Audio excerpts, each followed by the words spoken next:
আজকে আমরা পড়ব নবম শ্রেণীর প্রফেসর শঙ্কুর ডায়েরি থেকে স্বর্ণপর্ণী গল্পের দ্বিতীয় পর্যায়ে।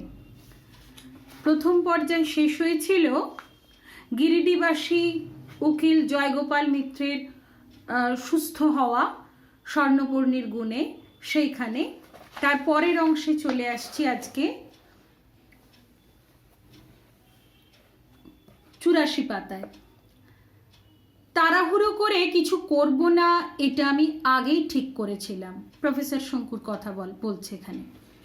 তবে মিত্রমশাইয়ের আরোগ্যের পরে, মানে যে এখানে আমরা যার পেয়েছিলাম গিরিডিবাসী উকিল জয়গোপাল মিত্র, যিনি অসুস্থ ছিলেন এবং স্বর্ণপর্ণীর সাহায্যে যিনি সুস্থ হয়েছেন, সেই মিত্রমশাইয়ের আরোগ্যের পরে যে আমার ওষুধের খবর গিরিডির চারিদিকে ছড়িয়ে পড়বে, এটা আমি আন্দাজ করেছিলাম। ফলে চাই বা না চাই আমাকে কিছু দুরারোগ্য ব্যারামের চিকিৎসা করতে হয়েছিল। মানে যেরকম মৃত্যুপথযাত্রী মানুষ ছিলেন মিত্রমশাই উকিল, তার যখন অসুস্থতা সেরে গেছে তখন আরও দুরারোগ্য ব্যাধি নিয়ে মানুষ যে আসবে, এটা স্বাভাবিক। বলা বাহুল্য সব ক্ষেত্রেই আমার ওষুধ কাজ করেছিল, ওই স্বর্ণপর্ণী থেকে তৈরি ওষুধ। এই আশ্চর্য ওষুধ কি করে পেলাম, সে প্রশ্ন অবশ্যই আমাকে বহুবার শুনতে হয়েছে। উত্তরে প্রতিবারই আমি একই মিথ্যার আশ্রয় নিয়েছি। অর্থাৎ এই আশ্চর্য ওষুধ স্বর্ণপর্ণী কোথা থেকে মিলল যে দুরারোগ্য ব্যাধি সেরে যাচ্ছে, এটা বারবার সবাই জিজ্ঞেস করছে। এবং তখন প্রফেসর শঙ্কু মিথ্যার আশ্রয় নিয়েছিলেন। বাবা মারা যাবার আগে এই ওষুধ আমাকে দিয়ে যান, কোথায় পাওয়া, কি নাম তা জানি না। মিথ্যেটা কি, কোন মিথ্যের আশ্রয় নিয়েছিলেন, এটা দাগ দিয়ে নেবে। বাবা, এই জায়গাটা আন্ডারলাইন হবে, বাবা মারা যাবার আগে এই ওষুধ আমাকে দিয়ে যান, কোথায় পাওয়া, কি নাম তা জানি না। যে মিথ্যের আশ্রয় নিয়েছিল সেই মিথ্যেটা হচ্ছে এটাই। আসলে বাবা তো দিয়ে যাননি, এবং কোথায় পাওয়া গেছিল সেটা তিনি নিজেই গেছিলেন, তারপর কি নাম তাও জানেন। এই সবটাই মিথ্যে কথা বলতে হয়েছে তাকে, সবাইকে। ইতিমধ্যে আমার মালির অধ্যবসায়ের ফলে আমার বাগানের দক্ষিণ দিকে দেয়ালের সামনে মাটিতে 11টা স্বর্ণপর্ণী শোভা পাচ্ছে। একটা স্বর্ণপর্ণী এনেছিলেন এবং সেই মালি 11টা স্বর্ণপর্ণী তৈরি করেছে। এটা এমসিকিউ এর জন্য গুরুত্বপূর্ণ। 11টা স্বর্ণপর্ণী তৈরি করে নিয়েছেন। প্রত্যেকটিতে প্রতি বছর নতুন করে পাতা গজাবে, তাই সাপ্লাইয়ের অভাব হবে বলে মনে হয় না। পাতাটাই তো ওষুধের কাজ করে, তাই জন্য সাপ্লাইয়ের অভাব হবে না, অর্থাৎ সবসময় যোগান থাকবে। এমন যদি ধারণা দিয়ে থাকি যে আমি এখন কলকাতার কলেজে অধ্যাপনা ছেড়ে পুরোপুরি ডাক্তারিতে লেগে গেছি, তাহলে সেটা শুধরানো দরকার। অধ্যাপনা পুরোদস্তুর চলছে। কলকাতায় এখনো কেউ স্বর্ণপর্ণীর কথা জানে না, কারণ আমি কাউকে কিছু বলিনি। তবে হঠাৎ যদি চেনাশোনার মধ্যে শুনি কেউ কঠিন ব্যারামে মরণাপন্ন, তাহলে যাতে তাকে দিতে পারি সেজন্য আমার সঙ্গে সবসময় গোটা 12 পাতা থাকে। এমনিতে এইটা নিয়ে চিকিৎসা উনি করেন না, কিন্তু মৃত্যুশয্যায় কেউ থাকলে পরে তাকে বাঁচানোর জন্য গোটা 12 পাতা সঙ্গে রাখেন, এমসিকিউ বা এসিকিউ এর জন্য। একটা ব্যাপারে আমার একটু খুঁতখুঁতেমি ছিল। শুকনো পাতা গুঁড়িয়ে দুধে মিশিয়ে খাওয়ানোর প্রাচীন পন্থাটা আমার ভালো লাগছিল না। আমি ঠিক করলাম স্বর্ণপর্ণীর বড়ি তৈরি করব। কি ঠিক করেছিলেন? নতুন পন্থা, স্বর্ণপর্ণীর বড়ি তৈরি করব। আন্ডারলাইন করে রাখবে। 1 মাসের মধ্যে আমার পরিকল্পনা বাস্তবে পরিণত হলো। আমার 25 বছরের জন্মদিনে গ্রীষ্মের ছুটিতে বাড়িতে বসে কলের হাতল ঘোরাচ্ছি আর কলের নিচের দিকে নল দিয়ে বড়ির পর বড়ি বেরিয়ে টপ টপ করে একটা বাটিতে পড়ছে। এমন সময় বিদ্যুৎ ঝলকের মতো এই ওষুধের একটা নাম আমার মাথায় এসে গেল, মিরাকিউরল, অর্থাৎ miracle cure for all complaints, সর্বরোগনাশক বড়ি। এই আবিষ্কারের কথাই আমরা পড়েছিলাম একদম প্রথমে, যেটা আমি বইয়ের ধারে লিখিয়েও দিয়েছি। এই নামটা খুব গুরুত্বপূর্ণ, লাল কালি দিয়ে দাগ দিয়ে রাখবে। আর এই লাইনটা তুলে প্রশ্ন হতেই পারে, 1 মাসের মধ্যেই আমার পরিকল্পনা বাস্তবে পরিণত হলো। কোন পরিকল্পনার কথা বলা হয়েছে? এই প্যারাগ্রাফটা পুরোটাই লিখতে হচ্ছে।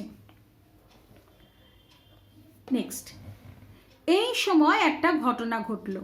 এটাও বড় প্রশ্ন হতে পারে। কি ঘটনা ঘটেছিল যেটা বলা যেতে পারে আমার জীবনের মোড় ঘুরিয়ে দিল?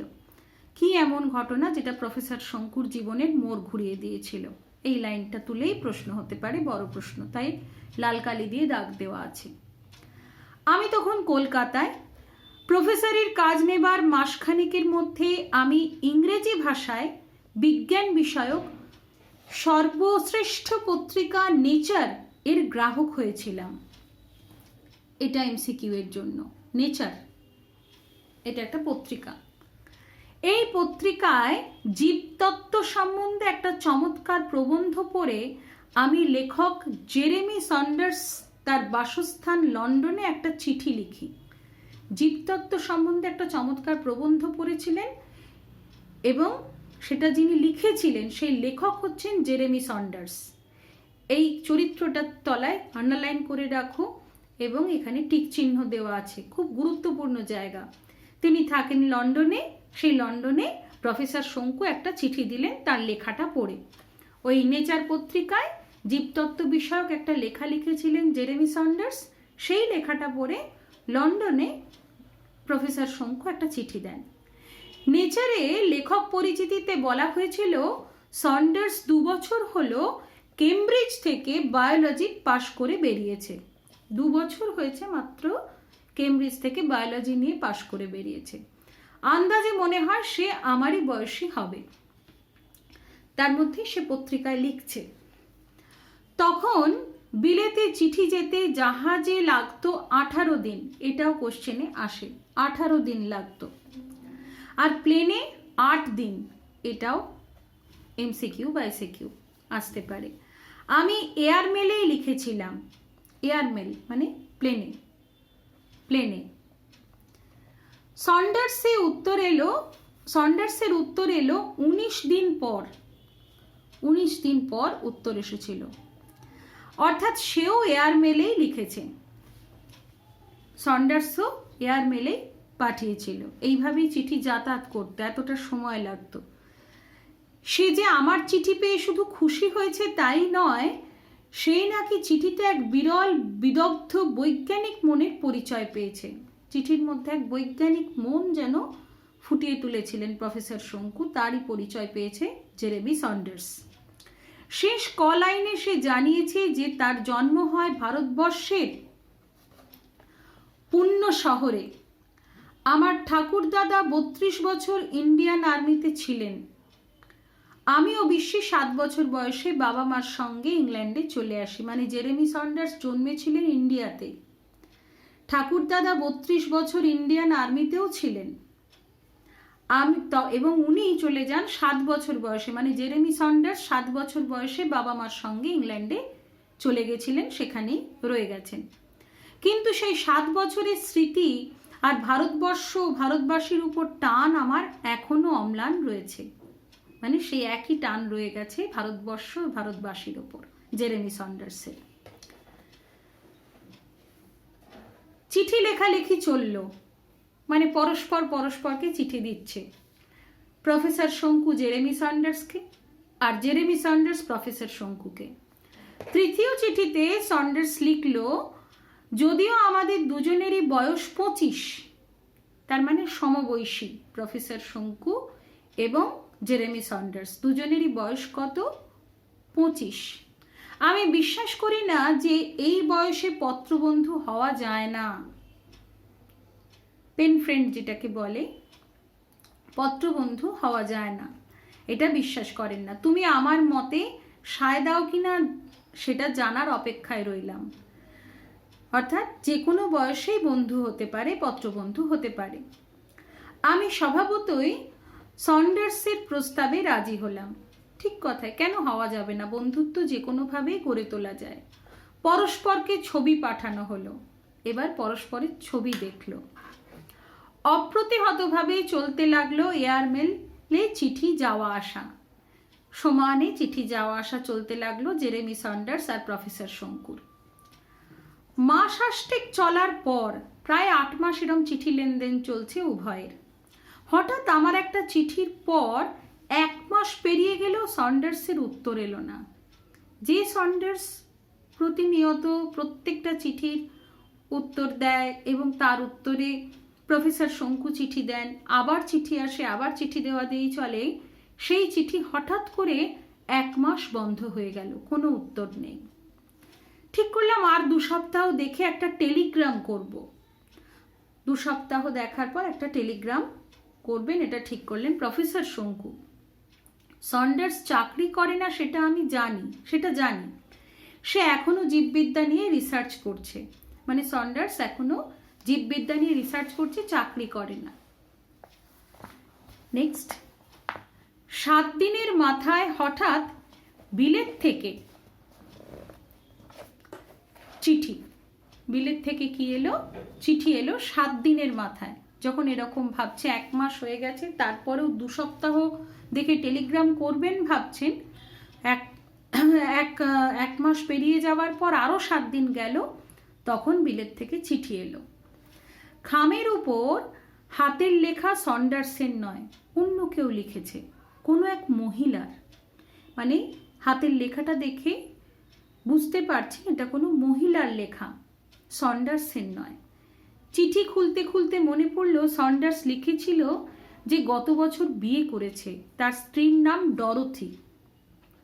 এমসিকিউ বা এসিকিউ এর জন্য নামটা মনে রাখতে হবে। সন্ডার্স বিবাহিত এবং সন্ডার্স বিয়ে করেছিলেন, তার স্ত্রীর নাম হচ্ছে ডরোথি। চিঠি খুলে দেখি হ্যাঁ, লেখিকা ডরোথি বটে, মানে চিঠিটা লিখেছে ডরোথি। কিন্তু এই যে নিদারুণ দুঃসংবাদ, তোমাকে খবরটা জানাতে আমার কি মনের অবস্থা হচ্ছে বোঝাতে পারবো না। অর্থাৎ সন্ডার্সের স্ত্রী ডরোথি লিখছে প্রফেসর শঙ্কুকে এমন একটা কোনো খবর, যে খবরটা জানাতে প্রচন্ড কষ্ট পাচ্ছেন ডরোথি। লিখেছে ডরোথি, এখানটা একটু অস্পষ্ট হয়ে গেছে, বন্ধু বলেই এই কর্তব্যটা আমার কাছে আরো কঠিন। মানে সন্ডার্সের বন্ধু তো, সেই জন্য যেটা জানাতে চলেছে বন্ধু হিসেবে প্রফেসর শঙ্কুকে, সেটা আরো কঠিন। এই ভনিতার পরেই বজ্রাঘাত। অর্থাৎ কোনো রকমে সন্ডার্সের কথাটা কিভাবে বলবে তার একটা ভনিতা করে বজ্রাঘাত। কি? জেরির যকৃতে ক্যান্সার ধরা পড়েছে,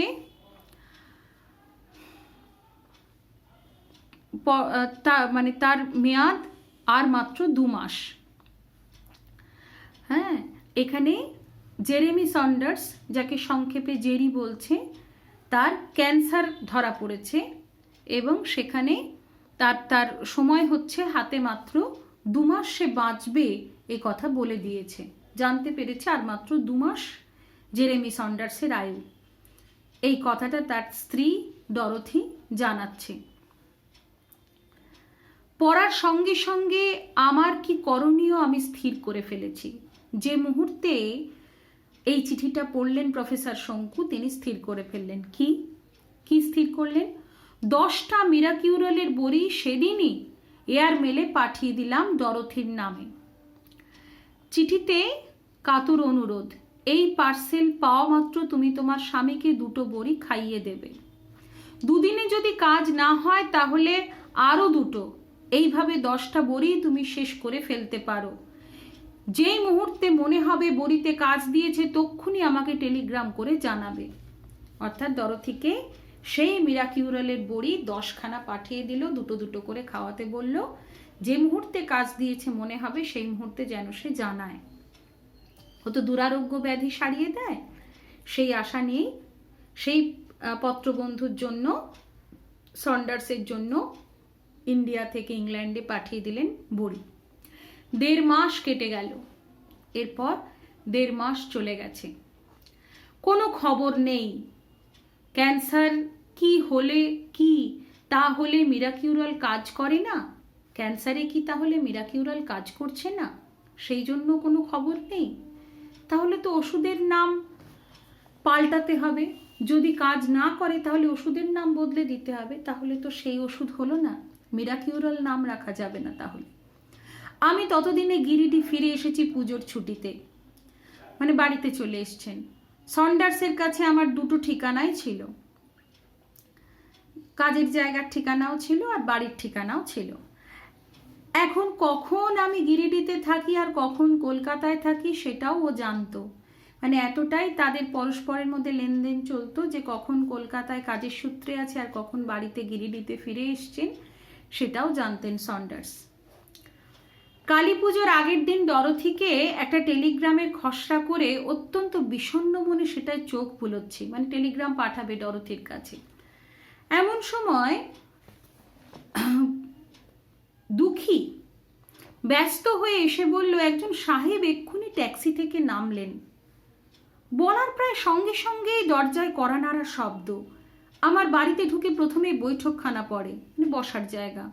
দরজা খুলে দেখি একটি স্বর্ণকেশ শ্বেতাঙ্গ সুপুরুষ যুবক ঠোঁটের কোণে হাসি নিয়ে দাঁড়িয়ে আছে। এই জায়গাটা আন্ডারলাইন করবে। স্বর্ণকেশ মানে সোনার মতন রং চুলের, শ্বেতাঙ্গ ধবধবে ফর্সা সুপুরুষ দেখতে যুবক, ঠোঁটের কোণে হাসি, সে দাঁড়িয়ে আছে। ফটো বিনিময় হওয়ার দরুন আমরা পরস্পরের মুখ চিনতাম। তাই আমি আর থাকতে না পেরে সন্ডার্সকে জড়িয়ে ধরে রুদ্ধ কণ্ঠে বললাম, তুমি বেঁচে আছো?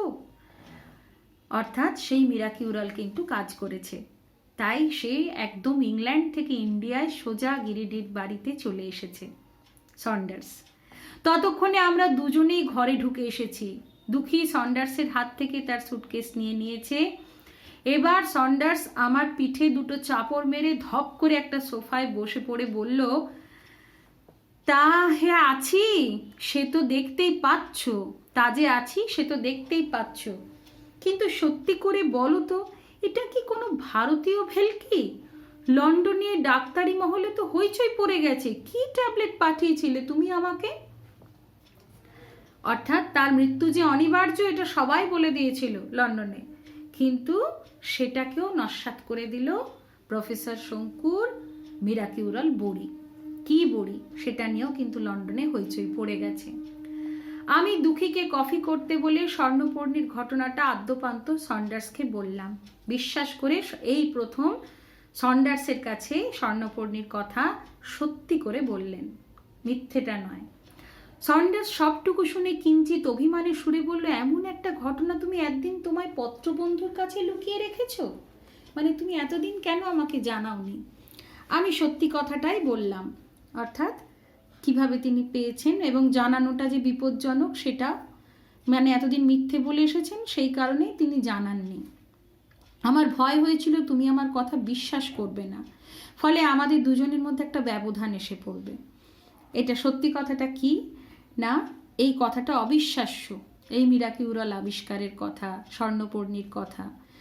তো সেটা যদি বিশ্বাস না করে, কারণ সেও তো একজন বিজ্ঞানী সন্ডার্স, তাই হয়তো বিশ্বাস করবে না এবং সেটা নিয়ে হয়তো দুজনের মধ্যে একটা মতপার্থক্য, মনোমালিন্য হয়ে ব্যবধান তৈরি হবে।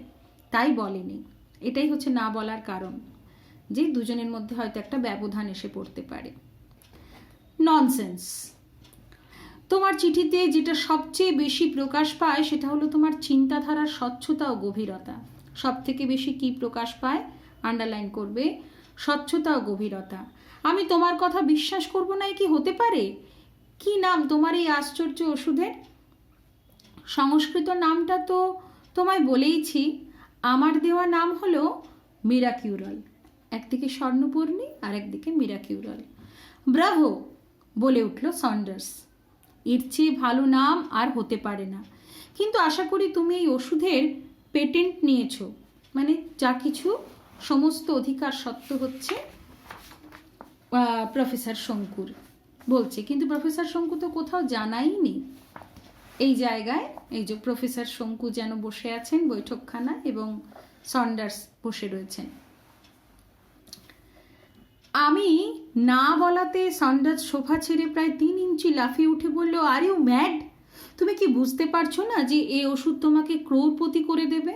মানে তুমি এটার পেটেন্ট নাওনি, তুমি এর জন্য সমস্ত টাকা পয়সা, তোমার আবিষ্কার, তুমি এর টাকা পাবে। তো তুমি কি মানে পাগল যে তুমি এর পেটেন্টটা নাওনি, এর অধিকার সত্ত্বেও তুমি নাওনি?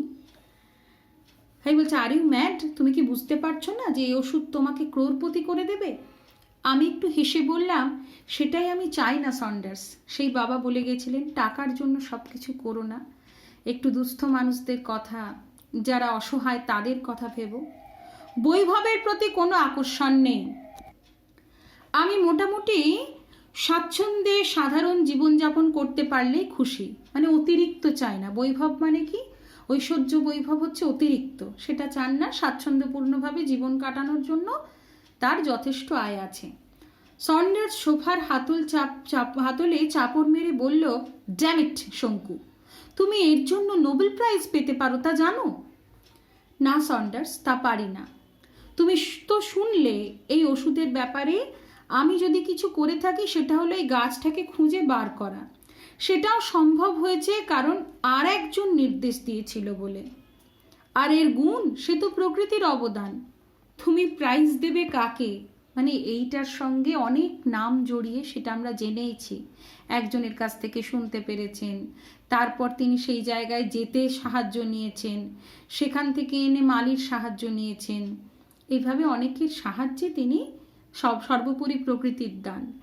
তো কাকে প্রাইজ দেবে? নোবেল প্রাইজটা কে পাবে? তো সেখানে অনেকেই এর মধ্যে যুক্ত রয়েছে। তাই সেই কৃতিত্বটা একা প্রফেসর শঙ্কু নিতে চান না, সেটা তার বিবেকের দংশন হবে। বেশ, তো প্রাইজের কথা ছেড়ে দিলাম, কিন্তু খ্যাতি বলে তো একটা জিনিস আছে, তুমি কি সে সম্বন্ধে উদাসীন? কে বলছে? সন্ডার্স বলছে, জেরেমি সন্ডার্স বলছেন প্রফেসর শঙ্কুকে। মিরাকিউরাল যে একমাত্র তোমার কাছেই আছে আর কারোর কাছে নেই, সেটা তো তুমি অস্বীকার করবে না। ক্যান্সার পর্যন্ত যখন সেরে গেছে, তাতেই বোঝা যায় এই ওষুধের ক্ষমতার দৌড়। পৃথিবীর সবচেয়ে শক্তিমান ওষুধের স্বত্বাধিকারী তুমি, শর্তের অধিকারী, স্বত্বাধিকারী, মানে এর সত্ত্ব তোমার কাছে, সমস্ত সত্ত্ব তুমি পাবে। তোমাকে দেশ বিদেশের লোকে চিনবে না, তার জন্য তুমি কি করতে বলো আমাকে? প্রফেসর শঙ্কু সন্ডার্সকে জিজ্ঞেস করছেন যে সেই জন্য তুমি আমাকে কি করতে বলছো এখন এই মুহূর্তে। পরের অংশ, আমার প্রস্তাব হচ্ছে। কি প্রস্তাব দিলেন? এটা বড় প্রশ্ন। তুমি আমার সঙ্গে লন্ডন চলো। আমার মিরাকল কিওরের কথা শুনে শুধু ডাক্তারি মহলে নয়, বৈজ্ঞানিকদের মধ্যেও তুমুল আলোড়ন চলছে। তারা তোমাকে দেখতে চায়, তোমার মুখ থেকে এই ওষুধের কথা শুনতে চায়। আর আরও যেটা জানতে চায় সেটা হলো এই ওষুধের উপাদানের মধ্যে এমন কি থাকতে পারে যার ফলে এর এত তেজ, রোগ জীবাণুনাশক এত শক্তি। এর কেমিক্যাল অ্যানালিসিস করিয়েছো তুমি? না, প্রফেসর শঙ্কু বলল, না, কেমিক্যাল অ্যানালিসিস তিনি করাননি। অর্থাৎ রাসায়নিক কি পদার্থ রয়েছে ওর মধ্যে সেইটা জানা দরকার। তো সেটা সন্ডার্স জিজ্ঞেস করছেন। প্রফেসর শঙ্কু বললেন, না, করায়নি।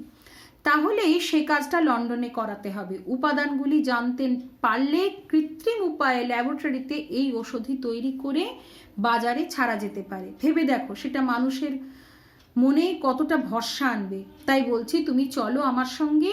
আধুনিক বিজ্ঞানের ঘাঁটি যে এখন পশ্চিমে, সেটা তো তুমি স্বীকার করো, মানে সেই লন্ডনে, ওখানেই সব কিছু হয়। তো বিজ্ঞানের ঘাঁটি সেটা বলছে সন্ডার্স।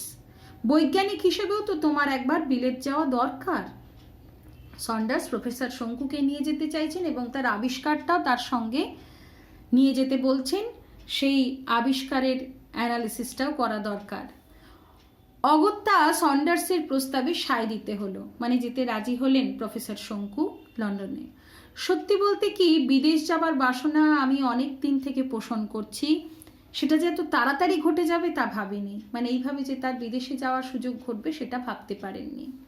কলকাতায় গিয়ে 7 দিনের মধ্যে যাবার সব ব্যবস্থা হয়ে গেল। 25শে অক্টোবর, এই জায়গাটা আবার খুব গুরুত্বপূর্ণ, আমার লাল কালি দিয়ে এখানে দাগ দেওয়া আছে।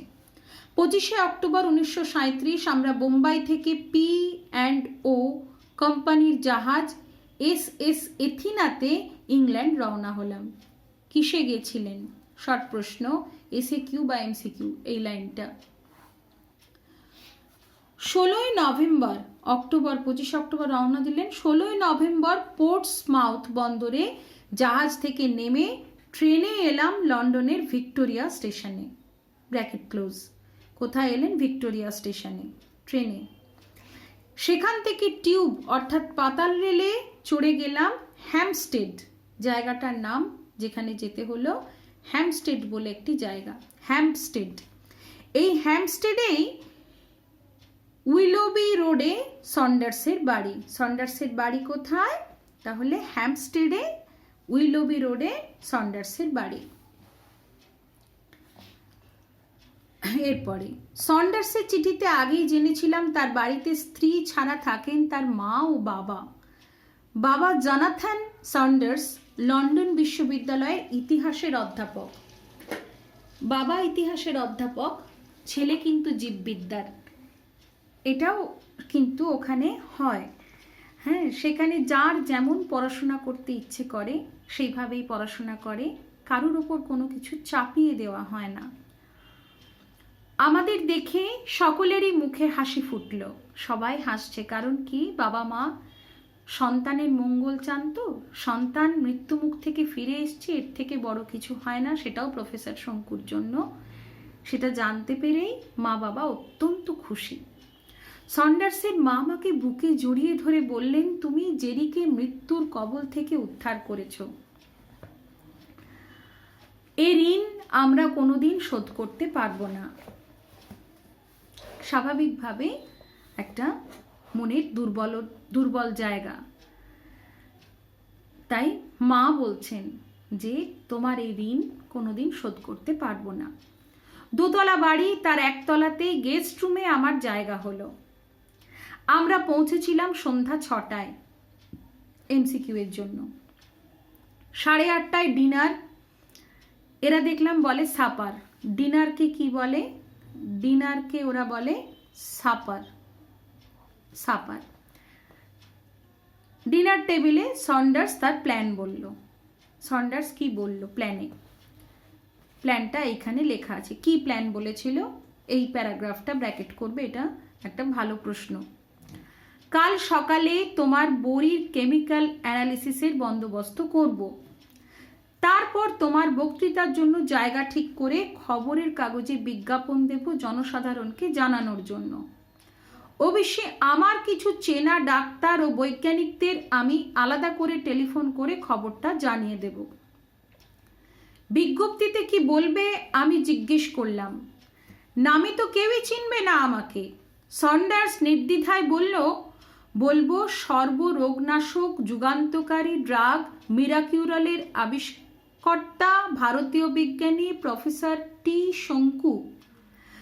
তার আবিষ্কার সম্বন্ধে বক্তৃতা দেবেন, এটাই বলবেন। আমি বললাম সর্বনাশ, আমি যে কোনোদিনই নিজেকে আবিষ্কারক বলে প্রচার করতে পারবো না, সে যে মিথ্যা বলা হবে। কারণ যেহেতু অনেকে তার সঙ্গে জুড়ে ছিল। সন্ডার্স ধমকের সুরে বলল, আবিষ্কারক নয় কেন বলছো শঙ্কু? যে গাছের উল্লেখ শুধু প্রাচীন সংস্কৃত ডাক্তারি শাস্ত্রে পাওয়া যায়, কাশীর এক সাধু ছাড়া যে গাছ কেউ কোনো দিন চোখে দেখেনি, সেই গাছের সন্ধানে ঘোড়ার পিঠে চড়ে 6500 ফুট উঁচুতে পাহাড়ের গায়ে গভীর জঙ্গলে নিজের জীবন বিপন্ন করে কে গিয়েছিল? তুমি না আর কেউ? তুমি এত বিদ্বান, এত বুদ্ধিমান, এটুকু বুঝতে পারছো না যে এই গাছ ডিসকভার করে ব্যাপকভাবে কাজে লাগানো একমাত্র তুমি ছাড়া আর কেউ করেনি? এরপর আর আমি কি বলবো? প্রফেসর সন্ডার্স বললেন, খাও শঙ্কু খাও, মাথা হেঁট করে বসে থেকো না। জেরি যা বলছে তা 16 আনা সত্যি। নিজের যেটুকু প্রাপ্য সেটা আদায় করে নেওয়াটাই বিচক্ষণ ব্যক্তির কাজ। এ ব্যাপারে বিনয় প্রকাশ আমি মোটেই সমর্থন করি না। এখানে বলছে কি, জেরি যা বলছে,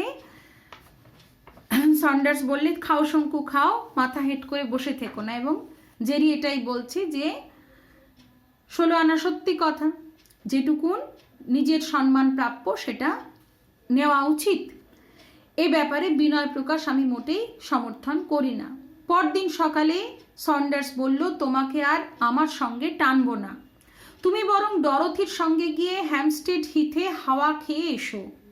হ্যামস্টেড হিথ, আর এখান থেকে 10 মিনিটের হাঁটা পথে কবি কিটসের বাড়িটা দেখে এসো। কবি কিটসের বাড়ি দেখে আসতে বললেন কিটস। হ্যামস্টেড হিথের কথা আগেই শুনেছিলাম।